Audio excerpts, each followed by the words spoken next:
Who's that? Commander Claw. Who's bad? Commander Claw. Well, welcome back to another episode of Breaking Brews. It's your boy Commander Claw, bringing you the Wise Mothman from the Fallout series, precon, super cool Sultai Commander. With this series, I always like to bring something different away from EDH rec and conventional thinking of what you're probably trying to do and bring you those niche cards. This is nothing new with this commander. I think it's actually really awesome. I do have the precon and I will be making upgrades to my deck. But as I was on Scryfall and EDH rec, it gave me some ideas. So I'm trying to break your conventional way of thinking of using this commander or bringing something new. So let's get right into the Wise Mothman, a 3/3 flying soul tie commander, plus one generic. He says whenever the Wise Mothman enters the battlefield or attacks, each player gets a RAD counter.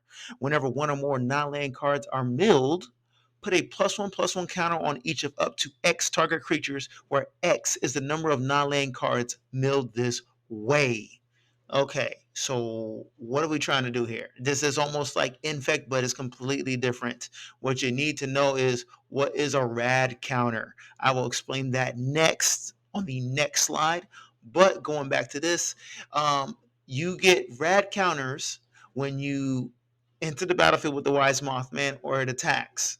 Okay, so obviously we're looking to proliferate and get our opponents as many RAD counters. What you need to know about proliferating is you can determine who gets an additional counter. So when you proliferate, everybody can get counters except for you.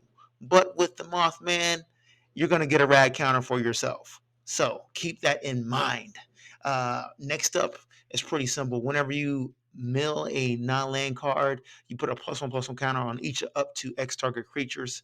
This way you can build up your board state, build up your commander, buff them up, build up other creatures, and hey, you can swing for 21 damage possibly.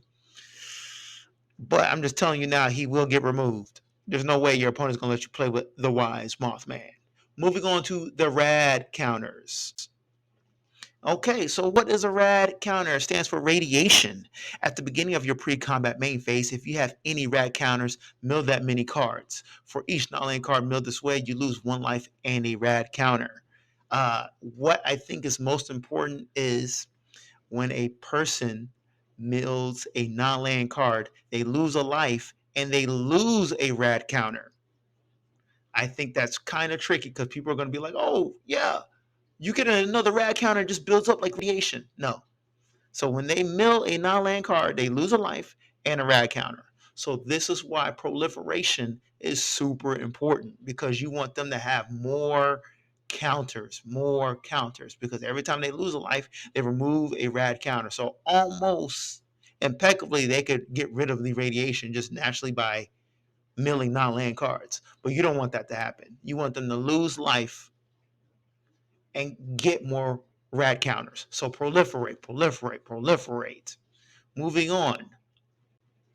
Does it work with? Let me know if these cards worth it. Honestly, I'm going to show you cards that proliferate.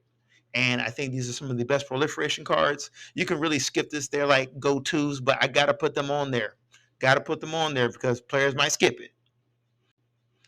First up, we have is the Evolution Sage. As a landfall trigger, it's a 3/2 elf druid. Whenever a land enters the battlefield and you control, proliferate. Drop as many lands as you can per turn. You're going to be doing that in green anyways. Sultai, green ramp, it does all that. So try to drop as many lands. Proliferating counts.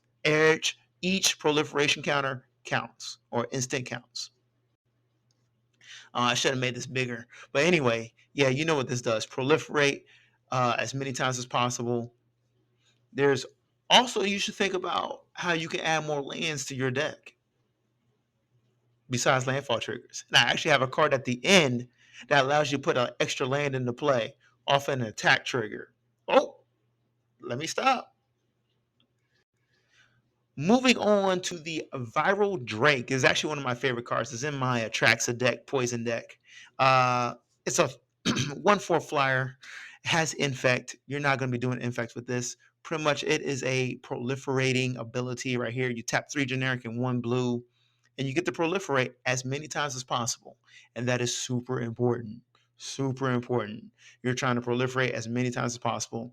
Don't get caught up because it costs 4 mana to activate this ability. It's well worth it. Well worth it. Uh, yeah, dang, I should have explained that in the part. You can go ahead and skip this, but proliferate, proliferate, proliferate. Just know this card will be a target. It will get removed. Okay, next card is the Scheming Aspirant. For 2 mana, 1 color is 1 black. It's a Phyrexian Advisor from the Phyrexia set.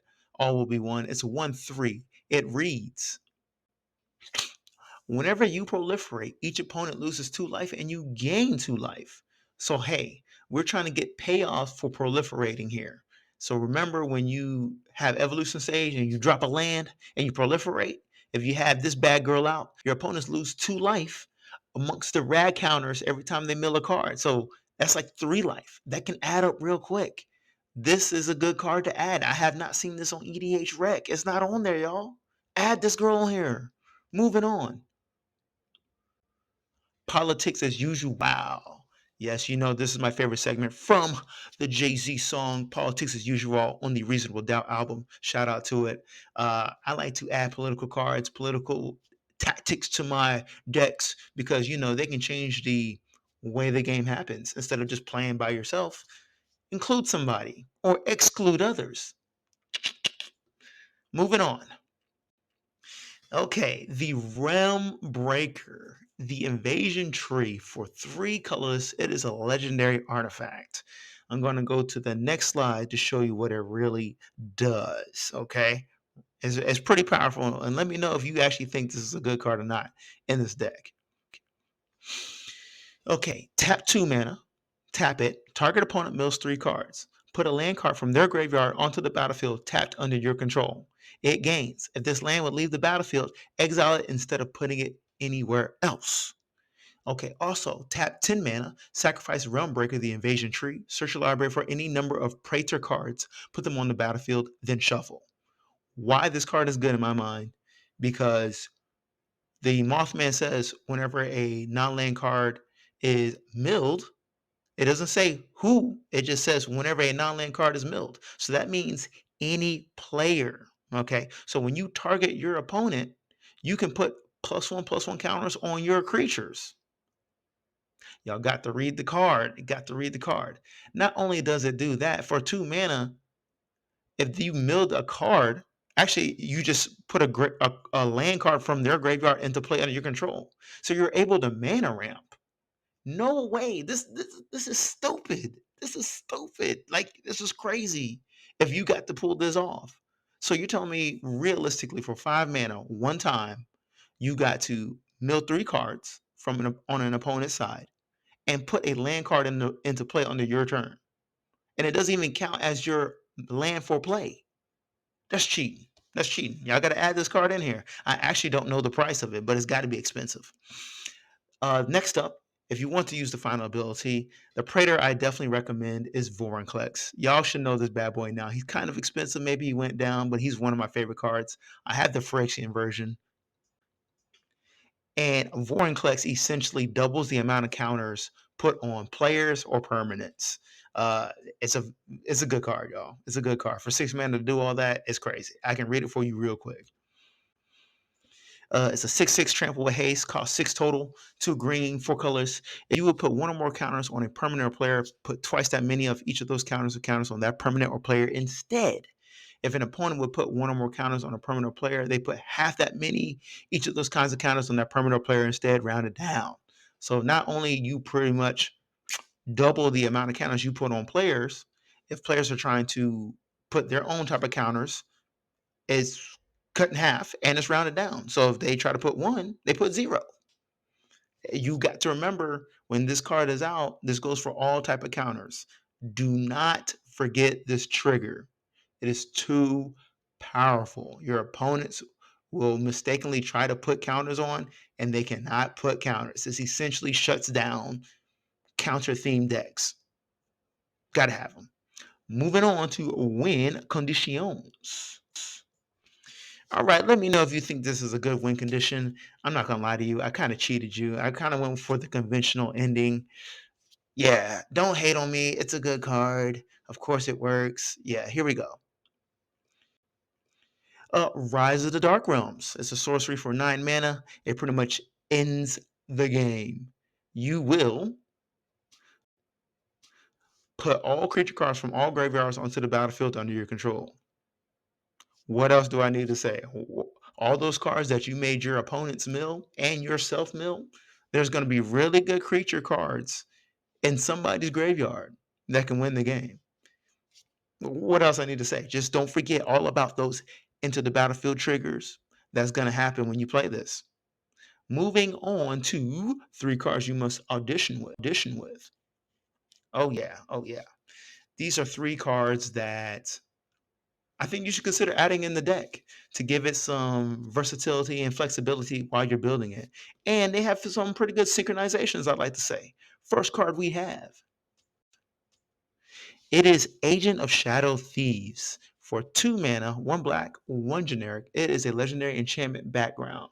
I've been on these lately, and if you like to swing with your commander, these background enchantments are perfect for you because they just give you the ability to like persuade, change the direction of the game. And Agent of Shadow Thieves is no different. Let me read it. It says commander creatures you own have whenever this creature attacks a player, if no opponent has more life than that player, put a +1/+1 counter on this creature. It gains death touch and indestructible until end of turn. The reason why I like this card is because everybody has RAD counters from the Mothman or other cards with that effect, right?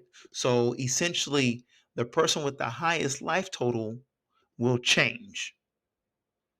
It won't always be the first person. But at the same time, you're essentially draining life from your opponents at the same time during their pre-combat or combat phase whenever the rad counter triggers. So essentially, you're always attacking the person with you're attacking the opponent with the highest life total, buffing up the Mothman, giving it death touch, giving it indestructible. It already has flying. This is a problem. Your opponents will not like this. So essentially, they won't be able to remove it unless it's on their turn or another player's turn or not your turn, or they can exile it. Okay. Okay. Or they need to remove it before you attack. These are all phases that your creature can be removed. But it's an incentive to attack the person with the highest life total while building your creature. And since it's a +1/+1 counter, when you proliferate, you're making the Wise Mothman even bigger. Yes, yes, y'all got to put this stuff together. Got to put this stuff together. Moving on to the next card. First, actually second, the blossoming tortoise. Uh, it's a turtle, 2 colors, 2 green for 3/3. It's a 3/3 body. It says whenever bloss whenever blossoming tortoise enters the battlefield or attacks, mill 3 cards. Then return a land card from your graveyard to the battlefield tapped. Activated activated abilities of lands you control cost 1 less to activate. Land creatures you control get +1/+1. Honestly, I'm using this for its first ability. Whenever it ETBs or it attacks, you mill 3 cards. Then you return a land card from your graveyard to the battlefield tapped. So essentially, you're able to use the Mossman's mill triggers and your mana ramping. Okay, you want to do this. Um, for 4 mana, you're gonna have to ramp. You're gonna have to have the Mothman just be source with ways to mill cards. And of course, you might get rad counters, but you're buffing him up.